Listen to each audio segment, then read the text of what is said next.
بسم اللہ الرحمن الرحیم۔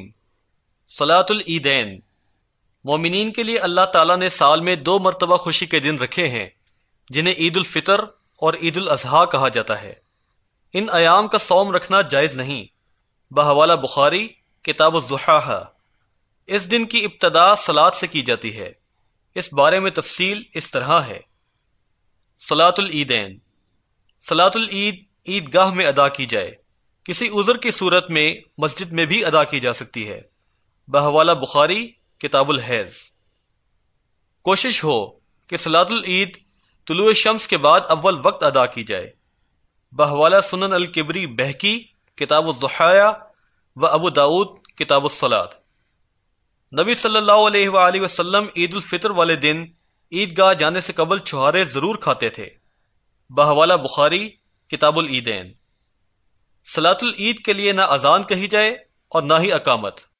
بحوالہ مسلم کتاب صلاۃ العیدین۔ نبی صلی اللہ علیہ وآلہ وسلم عیدگاہ پہنچ کر اول صلاۃ العید ادا کرتے، پھر صلاۃ سے فارغ ہو کر لوگوں کے سامنے کھڑے ہوتے۔ بحوالہ بخاری ابواب العیدین۔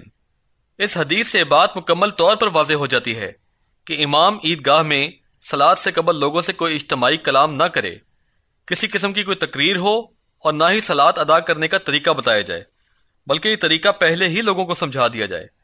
کچھ لوگوں کا کہنا ہے کہ صلاۃ العید سال میں 2 مرتبہ ادا کی جاتی ہے، تو لوگ اس کا طریقہ بھول جاتے ہیں، اس لیے یاد دہانی ضروری ہوتی ہے۔ عرض ہے کہ صحابہ کرام بھی عید کی صلاۃ سال میں 2 مرتبہ ہی پڑھا کرتے تھے، لیکن نبی علیہ السلام کا عید کی صلاۃ سے قبل اس کا طریقہ بتانے کی کوئی دلیل نہیں ملتی۔ مومنہ خواتین عیدگاہ آئیں، اگر انہیں صلاۃ نہیں ادا کرنی تو صلاۃ کی جگہ سے علیحدہ رہیں۔ بحوالہ بخاری ابواب العیدین۔ جن خواتین کو صلاۃ العید ادا نہ کرنی ہو، اگر صلاۃ العید مسجد میں ہو رہی ہو تو وہ ہرگز نہ آئیں۔ عیدگاہ میں امام کے سامنے سترہ قائم کیا جائے، جیسا کہ نبی علیہ السلام کے سامنے قبلہ رخ برچھی گاڑی جاتی تھی جو سترہ بن جاتی تھی۔ بحوالہ بخاری ابواب العیدین۔ صلاۃ العید صرف 2 رکعت ہے، اس سے قبل اور اس کے بعد عیدگاہ میں کوئی صلاۃ نہیں۔ بحوالہ بخاری ابواب العیدین۔ عید کی صلاۃ میں پہلی رکعت میں قرات سے قبل 7 تکبیرات ہیں اور دوسری رکعت میں قرات سے قبل 5۔ بحوالہ موطا امام مالک باب التکبیر و قرات فی العیدین، یعنی اللہم باعد بینی پڑھنے کے بعد امام 7 تکبیرات قبل از قرات کہے، اور جب 7ویں تکبیر کہے تو اس کے بعد قرات شروع کرے۔ دوسری رکعت میں بھی قرات سے پہلے 5 تکبیرات کہی جائیں گی، امام 5ویں تکبیر کہنے کے بعد قرات شروع کرے، پھر امام کھڑا ہو کر خطبہ دے۔ بحوالہ بخاری کتاب العیدین۔ عیدین کا خطبہ ایک ہی ہے، اس کے درمیان بیٹھنے کا نہیں ملتا۔ بحوالہ بخاری کتاب العیدین۔ امام لوگوں کو نصیحت و وصیت کرے، خطبہ ختم ہونے کے بعد کوئی اعلان یا نصیحت کرنا ہو تو امام کر سکتا ہے، درس کی اجازت نہیں۔ بحوالہ بخاری ابواب العیدین۔ صلاۃ ادا کر کے خاموشی کے ساتھ خطبہ سنا جائے۔ بحوالہ بخاری کتاب العیدین۔ عید کی صلاۃ مکمل ہو گئی، اس کے بعد ہاتھ اٹھا کر دعا نہ کی جائے، کیونکہ نہ یہ کام نبی صلی اللہ علیہ وآلہ وسلم سے ثابت ہے اور نہ ہی کسی صحابی سے یہ عمل ثابت ہے۔ اسی طرح عید مبارک کہنا، گلے ملنا بھی بدعات ہیں جن کا شریعت میں کوئی ثبوت نہیں ملتا۔ تقبل اللہ منا و منکم والی روایات سندن ضعیف ہیں، البتہ شواہد سے اس کا ثبوت ملتا ہے۔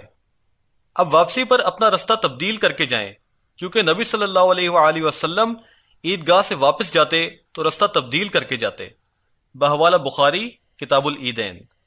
اگر عید جمعہ کے دن کی ہو تو دور سے آنے والوں کو جمعہ کی صلاۃ میں حاضری سے مستثنیٰ قرار دیا جا سکتا ہے۔ بحوالہ بخاری کتاب الضحیٰ۔ عیدین پر تکبیرات۔ عیدگاہ جاتے ہوئے تکبیرات بلند آواز کے ساتھ پڑھیں۔ صحابہ رضی اللہ عنہم بازاروں میں بھی تکبیرات زور سے پڑھا کرتے تھے۔ بحوالہ بخاری کتاب العیدین۔ عیدگاہ میں بھی مرد و خواتین تکبیرات پڑھیں۔ بحوالہ بخاری ابواب العیدین۔ عیدگاہ کی یہ تکبیرات انفرادی ہیں، اسے اجتماعیت کے ساتھ نہ پڑھا جائے اور نہ ہی کوئی ایک فرد کھڑا ہو کر سب کو یہ تکبیرات پڑھائے۔ اس قسم کا عمل احادیث سے ثابت نہیں۔ تکبیرات کے الفاظ: اللہ اکبر، اللہ اکبر، اللہ اکبر، لا الہ الا اللہ، واللہ اکبر، اللہ اکبر، وللہ الحمد۔ عید کے دن خوشی کی محفلیں منعقد کی جا سکتی ہیں۔ بحوالہ بخاری کتاب العیدین۔ الحمدللہ، یہ موضوع اپنے اختتام کو پہنچا۔